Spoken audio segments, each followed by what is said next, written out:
نبی صلی اللہ علیہ وسلم نے فرمایا کہ لیلۃ القدر میں یہ دعا زیادہ پڑھا کرو، اللہم انک عفو تحب العفو فاعف عنا۔ اے اللہ تو معافی کو پسند کرتا ہے، سراپا معافی ہے، بس تو ہمیں معاف کر دے۔ قرآن میں 2 جگہ اللہ نے لیلۃ القدر کی فضیلت بیان کی، ایک سورہ دخان میں اور ایک سورہ قدر میں۔ سورہ دخان میں کہا انا انزلناہ فی لیلۃ مبارکہ، ہم نے اس قرآن کو نازل کیا برکت والی رات میں، اور سورہ قدر میں ہے انا انزلناہ فی لیلۃ القدر، ہم نے قدر کی رات میں اس کو نازل کیا۔ اور دونوں جگہ قرآن میں ہے تنزل الملائکۃ والروح فیہا من کل امر باذن ربہم من کل امر، کہ فرشتے اس رات میں اللہ کے حکم کو لے کر نازل ہوتے ہیں۔ اور سورہ دخان میں کہا فیہا یفرق کل امر حکیم، ہر حکمت والے فیصلے اس رات میں کیے جاتے ہیں۔ تو یہ سب لیلۃ القدر کے بارے میں ہے، اس کو لوگ شب برات پر لے جاتے ہیں۔ اور قرآن میں ہے خیر من الف شہر، 1000 مہینے سے بہتر ہے۔ تو اس لیے لیلۃ القدر کو تلاش کرنا چاہیے، ہمیں متعین طور پر وہ بتائی نہیں گئی ہے، بتایا گیا تھا نبی صلی اللہ علیہ وسلم کو، لیکن آپ کو بھلا دیا گیا۔ اس میں حکمتیں ہیں، مصلحتیں ہیں۔ بڑی حکمت یہ ہے کہ اگر بتا دی جاتی تو ہم رمضان کے آخری عشرے میں پوری میں عبادت نہ کرتے، پورے سال سوتے رہتے، پورے رمضان سوتے رہتے، اور خاص اس رات کو کچھ اللہ اللہ کر لیتے۔ اور یہ بھی خطرہ تھا بتا دی جاتی تو اس میں گناہ کا عذاب بھی 1000 گنا، سینکڑوں گنا بڑھ جاتا، پھر حجت تمام ہو جاتی، پھر کوئی گناہ گار یہ نہیں کہہ سکتا تھا کہ بھائی مجھے کیا پتا تھا آج لیلۃ القدر ہے، تو بڑا عذاب آ سکتا تھا اللہ کا، کوئی اس رات میں گناہ کرتا۔ تو اس لیے اللہ کی حکمت نے اس بات کا تقاضا کیا کہ اس رات کو چھپا دیا جائے۔ اب امکانات ہیں، پہلی بات تو رمضان میں ہوگی، اتنی بات تو تقریباً یقینی ہے۔ دوسری بات رمضان کے آخری عشرے میں ہوگی، یہ بھی تقریباً یقینی ہے۔ اب آخری عشرے میں پھر ہمیں یقینی نہیں بتایا کون سی رات، یہ بتا دیا گیا کہ طاق راتوں میں، یعنی 21ویں رات، 22ویں رات، 23ویں رات، 24ویں، 25ویں، 27ویں اور 29ویں، ان راتوں میں امکان زیادہ ہے۔ اور بعض حضرات کے نزدیک 27ویں میں امکان اور بھی زیادہ ہے، بعض حضرات کا موقف ہے، لیکن یقینی بات نہیں ہے۔ تو طاق راتوں میں یعنی کوشش تو کریں رمضان کے آخری عشرے میں عبادت کریں، ورنہ کم سے کم آخری درجہ کیا ہے کہ رمضان کی طاق راتوں میں خود بھی نماز، تلاوت اور دعا میں دل لگائیں، اور اپنے گھر والوں کو بھی نمازوں اور تلاوت میں لگائیں، دعاؤں کو، بچوں کو بھی لگائیں، اٹھایا کریں رات کو جا کے کہ بیٹا اٹھو، تھوڑا اللہ اللہ کر لو، نماز پڑھ لو، کچھ اللہ سے دعائیں مانگ لو۔ دعا کو بہت فوکس کرنا چاہیے، آج کل دعاؤں کو چھوڑ دیا بالکل، حالانکہ سب سے بڑی عبادت ہی دعا ہے۔ دعا میں اللہ اور بندے کا جو کنیکشن ہوتا ہے نا، وہ نماز میں بھی نہیں بنتا، وہ تلاوت میں بھی نہیں بنتا، وہ جو تعلق بنتا ہے نا اللہ اور بندے کا دعا میں، وہ کسی عبادت میں نہیں بنتا۔ تلاوت کا مطلب تو یہ کہ اللہ آپ سے کیا کہہ رہا ہے وہ سن لیں آپ، اس میں تو یہ فائدہ ہوتا ہے، لیکن دعا میں تو آپ اللہ سے تعلق بڑھاتے ہیں نا، آپ اللہ سے مانگتے ہیں۔ تو اس لیے ان راتوں میں خوب گڑ گڑا کے لمبی لمبی دعائیں مانگنے کا معمول بنائیں۔ اعتکاف والے ساتھی بھی بیٹھ جائے کریں اکیلے میں، کہیں کچھ کر لیں، اللہ اللہ سب کچھ مانگ لیں، یہ سوچ کر کہ جو مانگیں گے اللہ ہمیں وہ دے گا۔ جب انسان مانگتا ہے نا پتہ نہیں ملے گا نہ ملے، تو پھر ملتا نہیں ہے۔ اللہ کہتا ہے جب تیرا میرے بارے میں یہ نظریہ ہے کہ میں دیتا ہی نہیں ہوں، تو پھر مانگتا رہے بیٹھ کے، میں نہیں دوں گا۔ اللہ میں استغنا بہت ہے، اللہ کا معاملہ یہ ہے کہ اللہ میں استغنا بہت ہے، اللہ کے سامنے جھکو گے تو وہ چپڑ پھاڑ کے دے گا، تھوڑی سی بھی اکڑ دکھاؤ گے تو پھر اللہ کا کچھ نہیں بگاڑ سکتے، پھر خود ہی رلتے رہو گے، ساری زندگی برباد ہوتے رہو گے۔ جیسے نبی صلی اللہ علیہ وسلم نے ایک بوڑھے کو بخار میں دیکھا، فرمایا کہ طہور، یہ بخار تمہارے گناہوں کو معاف کرے گا، خیر برکت کا ذریعہ ہے۔ وہ بیچارہ کہیں غصے میں تھا، اس نے کہا یہ ایک بڈھے کو تنگ کرنے کے لیے آیا ہے۔ آپ نے فرمایا اب ایسا ہی ہوگا، یہ گناہوں کی معافی کا ذریعہ اب نہیں بنے گا۔ تو دعا میں مانگیں یہ سوچ کر کے یقینی طور پر اللہ میری دعا کو قبول کرے گا، اور بار بار مانگتے رہیں۔ مانگیں کیا، یہ بڑی پرابلم ہے، یہ بڑا مسلمان کے ساتھ مسئلہ ہے۔ بھائی بڑی بڑی چیزیں مانگیں اللہ تعالیٰ سے۔ سب سے بنیادی ضرورت ہماری کیا ہے؟ فمن زحزح عن النار وادخل الجنت فقد فاز، جسے جہنم کی آگ سے بچا لیا گیا اور جنت میں داخل کر دیا گیا، وہ ہے اصل کامیاب۔ یہ مانگو اللہ تعالیٰ سے، اے اللہ مجھے جنت مانگنے کا مطلب پتہ ہے کیا ہوتا ہے؟ یہ نہیں ہوتا کہ میں انہی بدماشیوں میں رہوں لیکن آخرت میں مجھے معاف کر کے جنت میں داخل کر دینا، یہ قطعاً مطلب نہیں ہے۔ جنت مانگنے کا مطلب یہ ہے کہ اے اللہ وہ کاموں کی توفیق دے دے جن کی وجہ سے جنت ملتی ہے۔ یہ تو بہت کفر ہے ایک طرح کا کہ میں رہوں ایسے ہی، اور یہ تو گویا اللہ کی آیات کا مذاق اڑانے والی بات ہوگی۔ تو ہدایت مانگے، ہدایت، سیدھا راستہ، ایسا راستہ کہ جس پہ چل کے کیا ملتی ہے؟ جنت، اس راستے پہ چلا دے، یہ سب سے زیادہ مانگا کریں۔ اور جو دین کے کام میں لگے ہوئے ہیں، مبلغین ہیں، علماء ہیں، دینی مدرسے کے طلباء ہیں، وہ ایک اور دعا بہت زیادہ مانگا کریں، کیونکہ ان کو صرف جنت تھوڑی چاہیے، ان کو تو یہ چاہیے کہ ہمیں اللہ نے پیغمبروں کا وارث بنایا ہے، تو ہم سے اے اللہ تو دین کا کام بہت زیادہ لے لے، جو ہمارا مقصد ہے، ہمارا ہدف ہے۔ اگر ایک عالم کاروبار کامیاب کر کے چلا گیا تو یہ کون سا تیر مار لیا اس نے؟ یہ کوئی اس کا اصل کام تھوڑی تھا۔ ایک عالم شادی کر کے 4 شادیاں کی اور دھڑا دھڑ بچے پیدا کر کے دنیا سے چلا گیا، کام تو یہ بھی اچھا کیا اس نے، لیکن یہ اس کا اصل ہدف؟ یہ تو کوئی بھی کر سکتا ہے۔ یہ تو ابو ظہبی کے جو سابق بادشاہ تھے ان کے میرے خیال ہے 100 کے قریب کہا جاتا ہے بیٹے بیٹے تھے ان کے، دھڑا دھڑ شادیاں کی انہوں نے۔ وہ لوگ تو پھر طلاقیں دے دے کے بھی کرتے رہتے ہیں نا عرب بادشاہ، انہیں کوئی نہیں پوچھتا کہ طلاق دے بھی ہم آپ اور نہیں، یہ گھر کا شروع کر دینا، پٹو گے بہت برے طریقے سے۔ ویسے بھی شریعت میں پسندیدہ کام نہیں ہے طلاق دینا، لیکن عرب لوگوں کے پاس پیسہ بہت ہے، وہ بھائی ایک بیوی کو طلاق دی، بھائی بنگلہ دے دیا، وہ خوش ہوتی ہے، چل بھائی بنگلہ ملا، ایک اور شادی کی، تو ان کے ہو جاتے ہیں 100۔ تو عالم کا اصل کام کیا ہے؟ اللہ اس سے دین کا کام لے لے۔ جیسے پیغمبروں کو دنیا میں بھیجا گیا دین کی خدمت کے لیے، وہ اگر وہی نہ کریں تو پھر ان کا مقام اور مرتبہ ہے؟ ظاہر ہے ان کا مقام کس لیے؟ دین کی خدمت۔ تو جو دینی مدرسوں کے طلباء ہیں، علماء ہیں، ان کا تو یہ فرض ہے کہ اتنا مانگے اللہ سے کہ اللہ ہماری صلاحیتیں ضائع نہ ہوں، تو ہم سے دین کا بہت زیادہ کام لے لے۔ ایک عامی آدمی بھی یہ دعا مانگ سکتا ہے، لیکن طلباء اور علماء کے لیے اس کی اہمیت زیادہ ہے۔ تو اس میں ہمارے حضرت یہ دعا بتایا کرتے تھے، اے اللہ اخلاص کے ساتھ کام لے لے دین کا، کیونکہ دین کے کام میں بہت دفعہ ریاکاری آتی ہے۔ کام دین کا ہوتا ہے لیکن پھر آدمی کی اپنی انا شامل ہو جاتی ہے، اپنی پبلسٹی، میں بڑا بن جاؤں، میری پروموشن ہو، مجھے لوگ واہ واہ کریں، یہ نفس کی خواہش اس میں کیا ہوتی ہے؟ شامل، اور اس سے دین کا کام تو ہو جاتا ہے، آپ کو قیامت کے دن ٹکے کا بھی اجر نہیں ملتا۔ کیوں؟ حدیث میں آتا ہے ان اللہ رب یؤید ھذا الدین برجل فاجر او کما قال صلی اللہ علیہ وسلم، اللہ بعض دفعہ کسی فاسق سے بھی دین کا کام لے لیتے ہیں، اس کا اللہ کی نظر میں مقام نہیں ہوتا لیکن بعض دفعہ کام اللہ اس سے لے لیتے ہیں، ہو جاتا ہے لیکن مقبول نہیں ہوتا وہ۔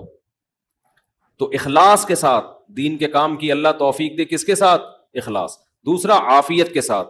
دین کے کاموں میں آزمائشیں بہت ہیں، جیلیں بھی ہیں، لوگوں کی صلواتیں بھی ہیں، تو انسان اللہ سے دعا یہی مانگے کہ عافیت کے ساتھ ہو جائے، آزمائشوں میں نہ گھروں میں۔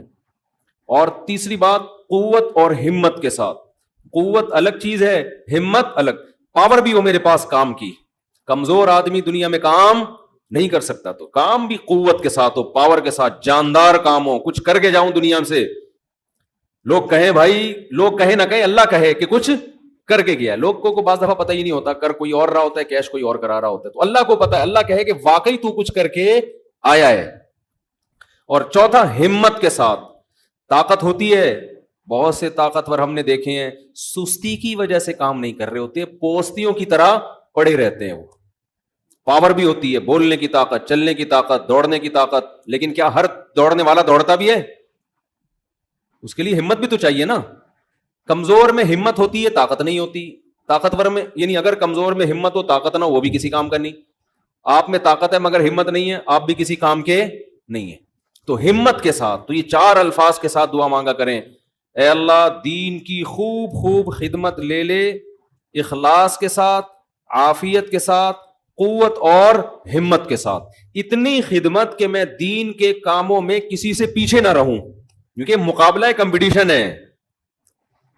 پہلے میں کبھی یہ دعا مانگتا تھا، بلکہ میں کیا، ہمارے ایک دوست تھے، وہ انہوں نے ہمارے شیخ کو خط لکھا کہ میں یہ دعا مانگتا ہوں، اے اللہ میں دینی کاموں میں سب سے آگے نکل جاؤں، سب کو پیچھے چھوڑ دوں میں۔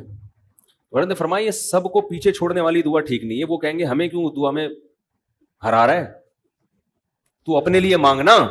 یہ ایسا ہی ہے جیسے آپ کہہ رہے ہو اللہ مجھے اتنا پیسہ دے کہ وسیم سے زیادہ دے دے مجھے، وسیم مجھ سے پیچھے رہ جائے، تو وسیم کہے گا تو اللہ سے جتنا پیسہ مانگ، مجھے کیوں پیچھے کر رہا ہے اپنے، میں نے تیرا کیا بگاڑا ہے بھائی۔ تو حضرت نے دعا کے الفاظ چینج کروائے، ان سے کہا یوں نہ مانگا کرو کہ میں سب کو پیچھے چھوڑ دوں، بلکہ یوں دعا مانگو میں کسی سے پیچھے نہ رہوں، مجھے اپنے آگے نکلنے کی فکر ہے، دوسروں کو پیچھے چھوڑنے کی نہیں ہے۔ تھوڑی سی ورڈنگ صحیح کر لو اپنی۔ تو یہ دو دعائیں بہت مانگا کریں، اپنی اولادوں کے لیے مانگ لیں، مجھے ایسی اولاد دے دے جو نیک اور صالح ہو، دین کی خدمت کرے۔ اللہ کی نظر میں دیکھو، آپ کی اولاد مالدار ہے نا، آپ تو خوش ہوتے ہیں میرا بچہ کتنا بڑا بنگلہ، اللہ کی نظر میں اس کی ویلیو 2 ٹکے کی بھی نہیں ہے۔ اگر اللہ کی نظر میں ان پیسوں کی، گاڑی بنگلے کی کوئی 2 ٹکے کی حیثیت ہوتی نا، تو موسیٰ کلیم اللہ کو اللہ سب سے زیادہ مال دیتا، سب سے زیادہ مال۔ اور فرعون تانے کیا دیتا تھا حضرت موسیٰ کو؟ مسکین، اس کے ہاتھ میں سونے کے کنگن نہیں ہیں، میرے ہاتھ میں سونے کے کنگن، میرے پاس باغات جن کے نیچے نہریں بہتی ہیں، موسیٰ کے پاس کچھ بھی نہیں ہے، مسکین۔ آپ اپنی اولاد کو چاہتے ہو کروڑ پتی بن جائے، دولت مند بن جائے، یہ ابے بھائی مسافر خانہ ہے، لعنت بھیجو یار، بن جائے تو ٹھیک ہے، میں نہیں کہہ رہا ان کو غریب لاوارث چھوڑ کے جاؤ، فوکس کس کو کرو بھائی، نیک بن جائے، دیندار بن جائے، پرہیزگار بن جائے۔ اگر پرہیزگار بن گئی نا، اللہ پہ اعتماد اور تعلق ہو گیا، سوکھے ٹکڑوں میں بھی آپ کی اولاد خوش رہے گی۔ اور اگر پرہیزگار نہیں بنی تو میں نے کروڑ پتی باپ کو دیکھا ہے جس نے کروڑوں روپے کی جائیدادیں بچوں کے لیے تیار کی، اور وہی بچے باپ کو صبح شام ٹینشن بھی دے رہے ہیں اور خود بھی ڈپریشن کی گولیاں کھا رہے ہیں، وہ دین نہ ہونے کی وجہ سے۔ تو لیلۃ القدر میں کیا دعائیں مانگنی ہیں؟ 2 دعاؤں کو فوکس زیادہ کرنا ہے، ایک ہدایت اپنے لیے بھی، اپنے ماں باپ کے لیے، بیوی اور بچوں کے لیے، اپنے بہن بھائیوں کے لیے، اور ان کی ازواج اور ان کی اولاد، یہ آپ کا فیملی کیا ہو گئی؟ کمپلیٹ۔ یوں دعا مانگے، اے اللہ عافیت والی زندگی دے، سیدھے راستے پہ چلا دے مجھے، میرے والدین کو، والدین میں باپ دادا سب آ گئے، نانا نانی سب آ گئے، میرے والدین کو، میرے بیوی بچوں کو، میرے بہن بھائیوں، ان کی ازواج اور ان کی اولاد کو۔ ازواج میں شوہر اور بیوی دونوں آ گئے ہیں، تو یہ آپ کی فیملی کیا ہو گئی؟ کمپلیٹ۔ تو یہ سب کے لیے دعا کر دی۔ تو چند دعائیں، اب موضوع چل پڑا ہے تو میں بتا دیتا ہوں جو مانگنی چاہیے، کیونکہ ہمارے یہاں دعا ہی نہیں، عجیب سی طریقے سے دعائیں مانگی جا رہی ہوتی ہیں۔ چند دعائیں بہت ضروری ہیں جو ان لیلۃ القدر میں آپ نے کثرت سے مانگنی ہے۔ ایک دعا سب سے پہلے میں نے بتایا کیا مانگنی ہے؟ ہدایت، بلکہ اس سے بھی پہلے اپنے گناہوں کی مغفرت، کیونکہ گناہ دعا کی قبولیت میں آڑ بنتے ہیں۔ اللہ کہتے ہیں تو میری تو کچھ بھی نہیں مانتا اور اپنی مجھ سے منوا رہا ہے، میں جب تجھے آزمائش میں ڈالتا ہوں تو کچھ بھی نہیں کرتا۔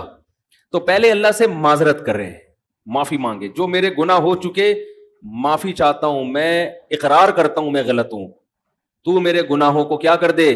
معاف۔ یہ بار بار مانگے اللہ سے، یہی ہے انک عفو تحب العفو فاعف عنا، اور دل میں نیت کریں اللہ میں تجھ سے وعدہ کرتا ہوں آئندہ میں گناہ نہیں کروں گا۔ شیطان ایسے موقع پہ کہے گا ابے تو کر لے گا، تو کیوں جھوٹے وعدے کر رہا ہے؟ تو شیطان کو بولے تو اور میں جانوں اللہ جانے تجھے کباب میں ہڈی بن کے تجھے کیا تکلیف ہو رہی ہے۔ یہ شیطان نا ایسے موقع پہ یہ کرواتا ہے تاکہ منہ سے بات بھی اچھی نہ نکالو آپ۔ شیطان آئے گا اور کہے گا کہ بھائی تو دعائیں مانگ رہا ہے کہ تو میں دوبارہ نہیں کروں گا، تو نے کرنا تو ہے یہ کام دوبارہ، کیوں اپنے آپ کو دھوکہ دے رہا ہے؟ تو آپ شیطان سے کیا بولو، بھائی میرا معاملہ اللہ کا معاملہ، تیرے کو بیچ میں تکلیف کیا ہو رہی ہے؟ جیسے میں جب شادی کر رہا تھا تو لوگ محلے والے کہہ رہے تھے مفتی صاحب کو کیا ہو گیا، پھر تیسری شادی کر رہے ہیں؟ تو ایک صاحب نے کہا بھائی اپنے خرچے پہ کر رہے ہیں، لڑکی کے ابا راضی ہیں، تو آپ کو تکلیف کیا ہو رہی ہے؟ ان کے گھر والوں کو ہو تو سمجھ میں آتا ہے۔ تو یہی بات شیطان کو سمجھا دیا کریں، صحیح ہے؟ یہ وسوسے ڈالتا ہے شیطان عمل سے روکنے کے لیے۔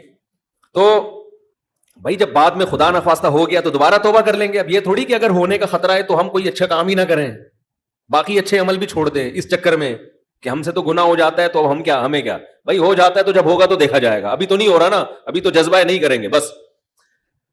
تو پہلے کیا کرنا ہے؟ گناہوں سے توبہ, اس کے بعد ہدایت کی دعا. سب سے بڑی ضرورت کیا ہے؟ سیدھے راستے پر چلنے کی توفیق, اس میں اپنے لیے, بیوی بچوں کے لیے, اپنے والدین اور بہن بھائی اور ان کی ازواج اور اولاد, یہ پورا بڑے بڑے رشتے کور ہو گئے اس میں, ٹھیک ہے نا.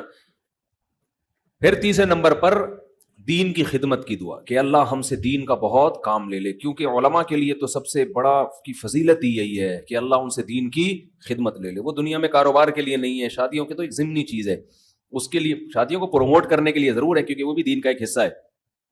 تبھی ہمارے حضرت مفتی رشید احمد صاحب کہتے تھے علماء کو خود شادیاں نہ کرو, لوگوں کو ترغیب دو. لوگ کہتے تھے حضرت جب ترغیب کیسے دیں جب خود نہیں کرے گا, خود کرو گے تو دین کے کام کے قابل نہیں رہو گے. اتنے جھگڑے ہوں گے نا کہ بس اسی کام کے رہ جاؤ گے اور کسی کام کے نہیں رہو گے. البتہ یہ سنت ہے ضروری تو لوگوں کو ترغیب دو, لیکن وہی بات ہے کہ ایسے ترغیب دیں لوگ کہیں گے خود کر نہیں رہا. تو اس لیے ہم نے کہا کہ آدھی بات آپ کی لیں گے, آدھی ہم اپنی لیں گے. ہم نے حضرت کی آدھی بات لی کہ لوگوں کو ترغیب دو, دوسری جو تھی نا خود نہیں کرو, یہ والی نہیں لی ہم نے, ٹھیک ہے نا, خود بھی کریں گے. ٹھیک ہے نا. تو دوسری دعا کیا کرنی ہے؟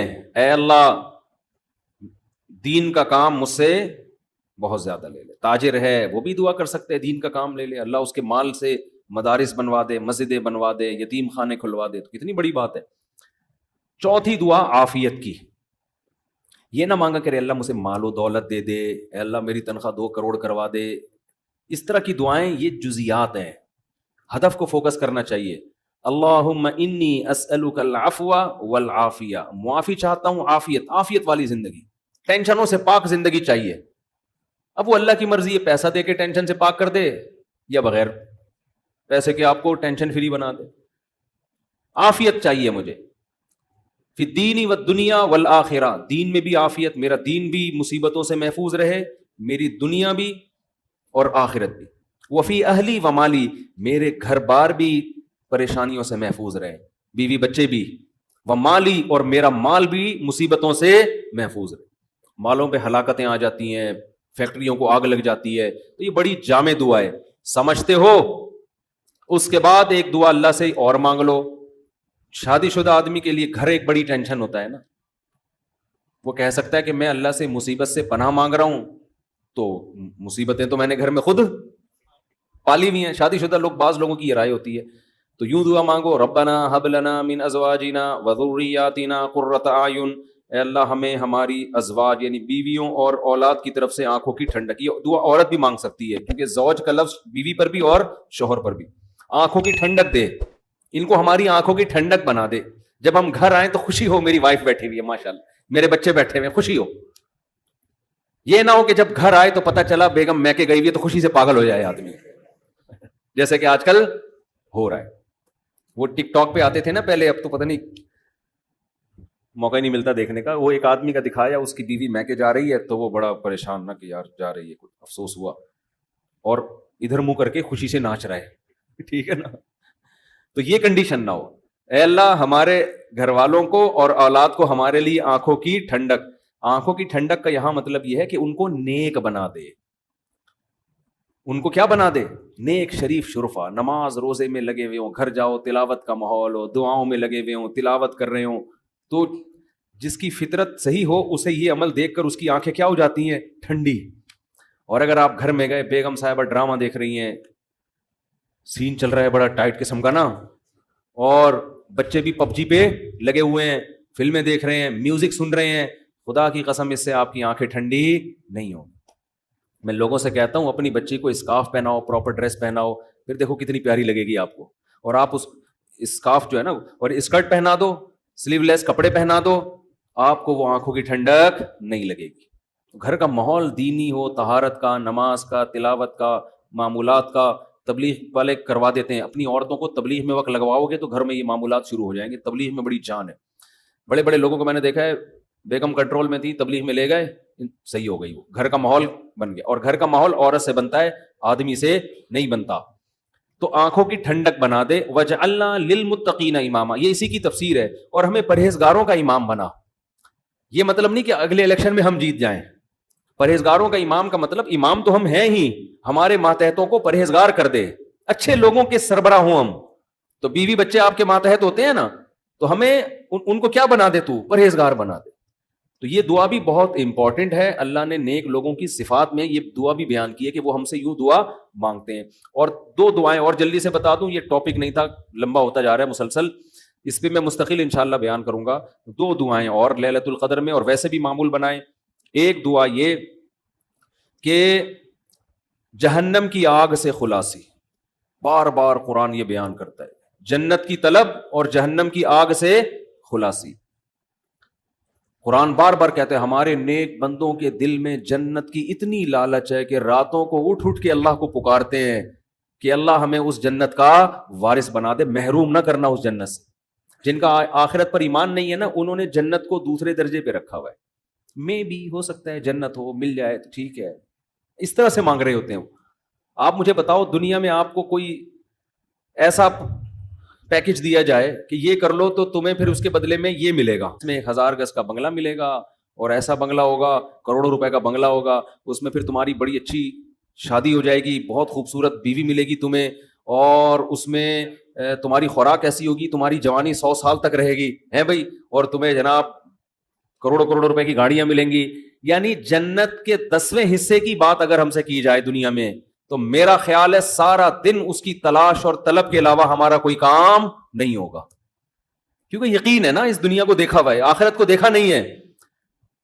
تو اللہ تعالیٰ کہتے ہیں کہ ہمارے نیک بندے راتوں کو اٹھ کے اللہ سے کیا مانگتے ہیں, جنت. کہ اللہ ربنا وآتنا ما وعدتنا علی رسلک, اے اللہ تو نے پیغمبروں کی زبان سے جس جنت کا ہم سے وعدہ کیا ہے وہ اس وعدے سے ہمیں محروم نہ کرنا, وہ دینا ہمیں جنت, ہم محتاج ہیں اس کے. وہ بڑی دل نشیں جنت ہے, ایسا نہ ہو کہ نیک لوگ اس میں جا رہے ہوں اور ہمیں اس سے روک دیا جائے. اس وقت یہ منظر قہر بن کے گرے گا آپ کے اوپر, یہ بہت بڑی ٹینشن ہوگی. اور جہنم کی آگ سے پناہ, ربنا اصرف عنا عذاب جہنم, جہنم کی آگ کو ہم سے دور کر دے. تو یہ چند دعائیں ہیں جو مانگا کریں پابندی کے ساتھ. سمجھتے ہو کہ نہیں سمجھتے؟ اور ایک آخری دعا, اگر آپ کے والدین دنیا سے جا چکے ہیں یا آباء و اجداد کوئی بھی جا چکے ہیں, ان کی مغفرت کی دعا, ان کو بھولنا, جن میں والدین تو بہرحال وہ تو زندگی بھر نہیں بھولنا ان کو.